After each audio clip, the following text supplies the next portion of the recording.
Hello, my name is Darkmoondoll, and if you've seen my videos before, you know who I am.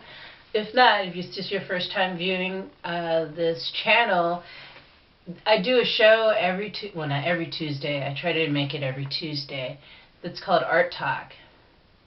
Basically, what Art Talk is, where I share with you different types of art that I create, and I talk to you about why I create art and why I think art is very therapeutic.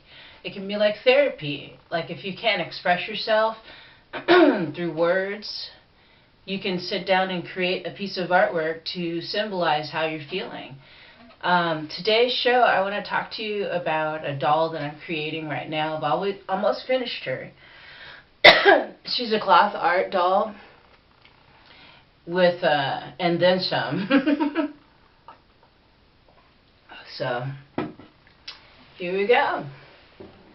And I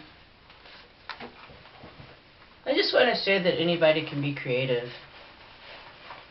This is a two-sided doll.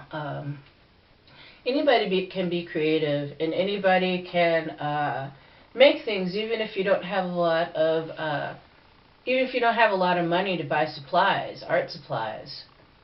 For me, what's happened is I've ended up, it's a two-sided doll, like I said, it's a witch doll. There's bones on there. These are real bones that I have put on here, rib bone, chicken bones. And they're not because I killed an animal. It's from like when my family had chicken or ribs, and I cleaned the rib bones and chicken bones and made them into beads, drilled holes in them, painted them, sealed them with Mod Podge. A lot of the adornments I put on there are made by a friend of mine named Annette Padilla. Black Stitch Art Studio. I tried looking her up online. I can't seem to find her anywhere.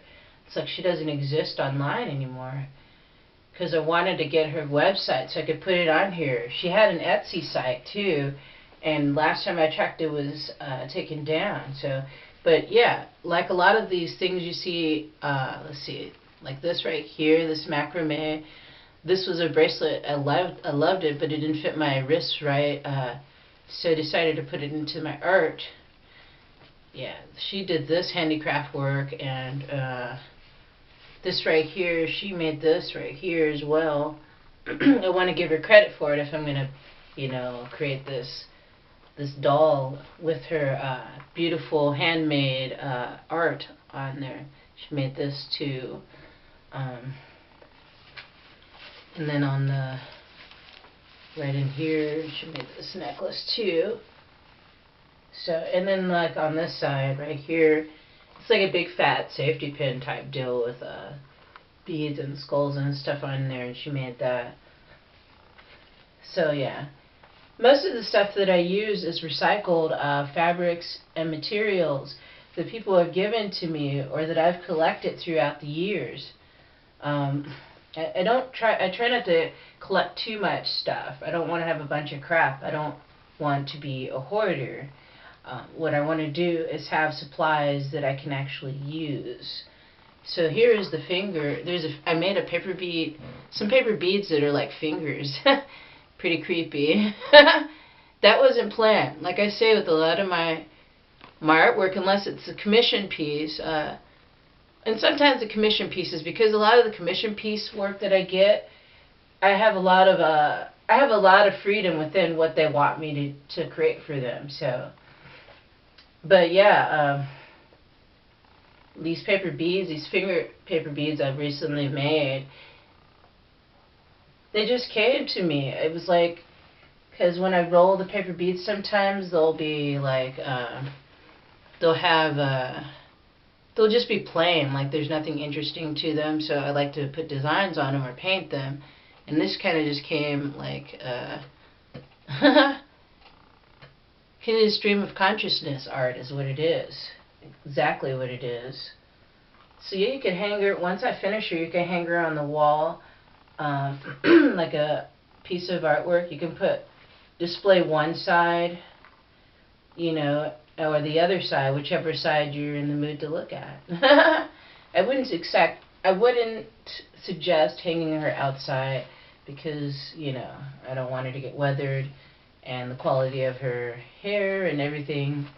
And she is cloth based, so, and handmade from head to toe, hand sewn is what I meant to say, and handmade.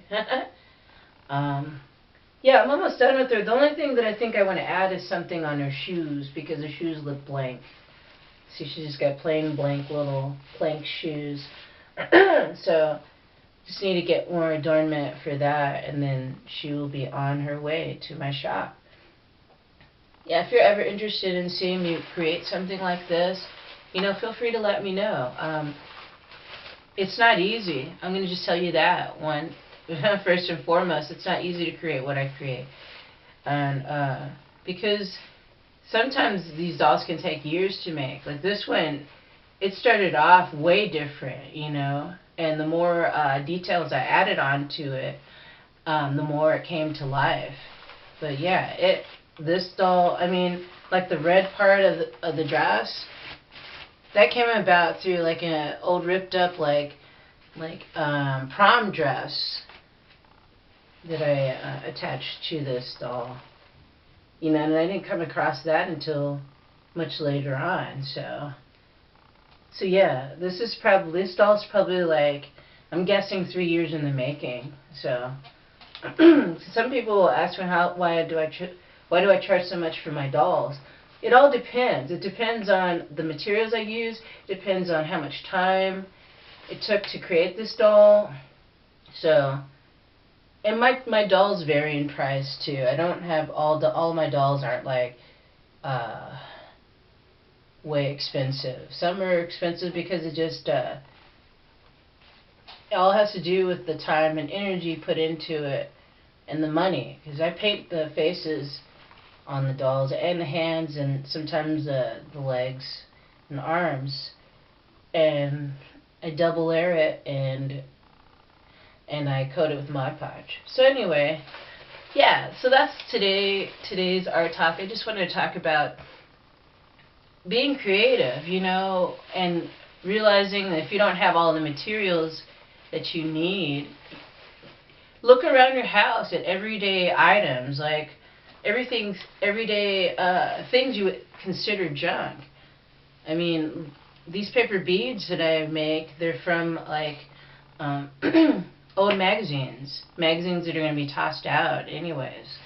So yeah, I believe in recycling. I believe in upcycling, and upcycling is what I did with this red material from the prom dress. And then the white part you see coming out is from a Victorian doll that my friend sent me to do a remake on, and I liked the lace and trim on it. So yeah, and it hangs. I put something where you can hang it. I braided up some yarn together, and now you get a doll hanger. Is what I've been calling them, doll hangers. So anyway, thank you. Thank you so much for joining me today for today's art talk. And I just want to remind you, don't ever feel afraid to express yourself in a healthy way. You know, not destructive way, and be mean and angry and lashing out at people. Instead, express your feelings and emotions through art. And it can be very therapeutic. Alrighty guys, thank you for subscribing, everybody that has subscribed, if I can talk correctly. Thank you for everyone that's viewing this video today and has viewed others. Thank you for sharing and liking this video if you have in the past. My nose is so itchy. Thank you everyone, and yeah, feel free to subscribe and share and like it. If you subscribe, then you can see more of what I've got going on. I've got more than one show on this channel. So, alrighty guys, take care and be good to one another. That's all I can think of, because you know, just treat others how you want to be treated. And yeah, alrighty, see ya soon.